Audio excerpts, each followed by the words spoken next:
Thanks so much for joining us here on this wet Wednesday. I'm Brooke Hash. Concerns about potential flooding are growing around the metro with more rain in our forecast. Alex Dieter spoke to leaders on both sides of the river, now taking precautions. I think I've got 12 steps, so you can see 6 of them, so 6 of them are underwater. Jeffersonville Mayor Mike Moore's boat dock along the Ohio River is underwater. It'll happen a few more times before we see spring. With the winter storm system moving out of Kentucky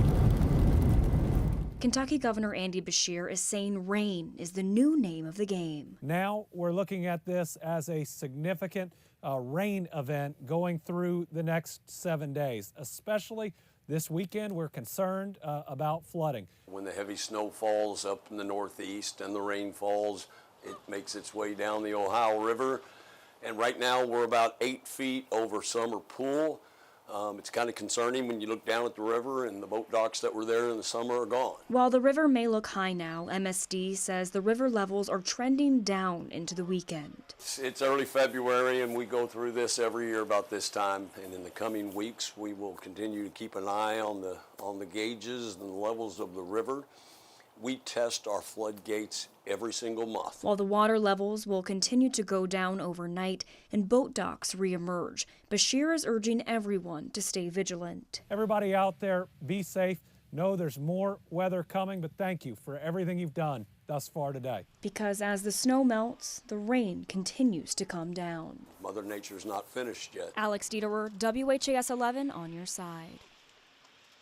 And the Metro Sewer Department says you may see some sewers overflowing this week. That water contains sewage and should be avoided. MSD said to stay away from the Ohio River, creeks, streams, and drainage ditches because they may be contaminated. And if your pets come in contact with any of that water, make sure you wash them off with warm, soapy water, especially before handling any food. Well, Kentuckiana turned into a winter wonderland yesterday. Mallory, you were all there for that. Check out some of the photos people have been sharing. Kathy shared this cardinal enjoying the snow in the Highlands, and Darlinia in Cardinal, or I should say Crandall, right, in Indiana. She sent us this whole family of cardinals enjoying the winter weather. Then over in Breckenridge County, Colt had a little fun and built this giant snowman. So impressive. I was not expecting to see that through the neighborhood yesterday. I know. There were quite a few kids who managed to pull it off. I mean, if there's snow outside, you'll find somebody. That heavy, wet snow. Yeah, not the nicest snow, but it's No. good packing snow, I guess, if it didn't melt on contact. We got some decent snowfall amounts. Louisville Metro, really between about 1 inch to 2 inches of slushy snowfall. The highest amounts were around the parkways and areas east. So we're talking E-Town, Bardstown, Nelson County, off to the east around Richmond, Kentucky, south of Lexington. That's where we really saw that stripe of highest snowfall yesterday. Today, not tracking snow, but we are tracking patchy fog, patchy drizzle, a really dreary Wednesday across Kentucky. And as we took a live look outside there, and you can see visibility not the best. In fact, in some spots around E-Town, Springfield, we're dealing with less than a mile of visibility. Max HD radar, it is beginning to fill in. So we saw some patchy drizzle this morning. Temperatures were hovering around freezing, had some slick spots on the bridges and overpasses. But now we're definitely seeing that radar fill in. So we are expecting more light rain throughout the afternoon hours. And you can tell this is a big system that we're working with. Thankfully, we'll stay on the warm side of this one. So we're just expecting rain showers throughout the afternoon and evening. That continues through at least the first half of the overnight hours before tapering off around midnight tonight. Your high temperatures today, not a one-size-fits-all forecast. We're talking a range of temperatures, cooler to the north, warmer to the south, between the upper 30s and mid 50s. Louisville Metro, we're somewhere in between in the mid to upper 40s. And our pattern, it stays very active throughout the week. We have heavy rainfall on the way Saturday, some light snow possible Sunday. We'll take a full look at our 7-day forecast coming up shortly. A man accused of killing a teen in Shively is expected in court in the next hour. That's 27-year-old DeMontes Daniel Hutchings, who's in jail on $1 million bond, which he once reduced. He was arrested January 26 in connection to a shooting on Kennedy Road near Dixie Highway.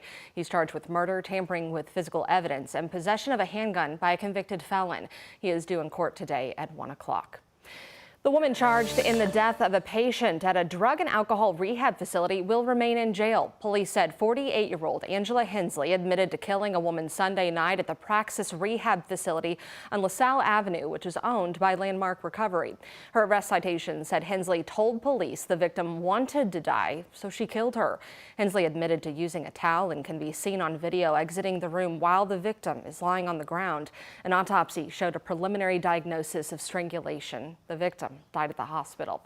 Hensley appeared before a judge today where her charges were changed from attempted murder to murder. Her bond set at $1 million and ordered with no contact with the Praxis facility. Her next court date is scheduled for February 20th. Landmark Recovery has had patient deaths at other facilities before, including Praxis South Bend in northern Indiana. 3 patients died in 1 week at that facility back in July of 2023, according to our sister station, WTHR. Their causes of death were alcohol abuse, suicide, and mixing of medications. The coroner has not named the patient who died in this case here in Louisville. The CEO said yesterday it's important to wait for this investigation to finish before making any conclusions, adding addiction is a tragic, complex disease. Metro Police have seized 2 more cars connected to illegal street racing. Officers spotted these on the Watterson near Poplar Level Road. Police say the Honda Civic clocked in at 123 miles an hour, the Honda Accord going 119. Both drivers were arrested and charged with speeding, reckless driving, and racing on a public roadway.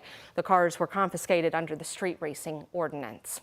And right now, Metro Police are looking for this man, 43-year-old Samuel Thruston. They say he was last seen Monday morning on Duminal Street in the Parkland neighborhood. Family and friends told police they feared he might be in danger, and anyone who sees him or that blue-gray Chevrolet truck is asked to call 911 or 574-LMPD. Humana's CEO says the company is not going anywhere. An exit from Louisville has been a looming concern for months now, as Humana employs over 10,000 people across the metro. But as our Jose Alonso explains, the company cleared up its intentions at Greater Louisville Inc.'s annual meeting. What is not changing is that we have a large associate base in Louisville, about 10,000 associates. What is not changing is that we're going to have a presence downtown. The new CEO of the homegrown Fortune 500 company, Jim Recton, in the job for just 1 year, gave the answer that had everyone on the edge of their seats and waiting to hear. So the commitment to Louisville is not going to go anywhere. You are not going to uproot 10,000 people and suddenly snap your fingers and have them somewhere else. It's just not going to happen. We need our team here. We need to continue to build the team here, and we need to have the type of community that can support that. Community support for the future of business in Louisville was part of the Greater Louisville Incorporated's annual meeting. We need great schools. We need the city of Louisville creating the best next generation of teammates and associates and employees for us. Recton also spoke about the soon-to-be vacant Humana Tower. It will soon hit the market. He says they've been working closely with Metro government to make a productive transition that would benefit downtown. We are working hand in hand. We're trying to get to the best solution we can. We have not figured out exactly what that is, but we've got a path to sort it out. Bold commitments from the CEO, doubling down on their priorities within Kentucky. In downtown Louisville, Jose Alonso, WHAS11 on your side. Greater Louisville Inc. has narrowed down its own 5-year plan to 4 main goals. GLI wants to attract business, grow jobs, and recruit and retain talent from local schools. It also aims to advocate in Frankfort on behalf of businesses and drive economic inclusion by spurring growth in minority and women-owned businesses. And a new bill making its way through the Kentucky legislature would allow third-party entities to renew driver's licenses. House Bill 161 is the latest attempt to cut down on long lines at regional branches. According to Representative Kevin Jackson, 28 states allow places like AAA and insurance offices to renew licenses. That proposal passed the House Transportation Committee. Thrive by 5 Louisville has found its new executive director. The independent nonprofit works to expand quality early learning and childcare for every 3- and 4-year-old in Louisville. Well, Mayor Craig Greenberg today announced Raylene Robinson will take the lead. Robinson has held leadership positions within several nonprofits serving vulnerable communities, most recently acting as Chief Community Officer at 7 County Services.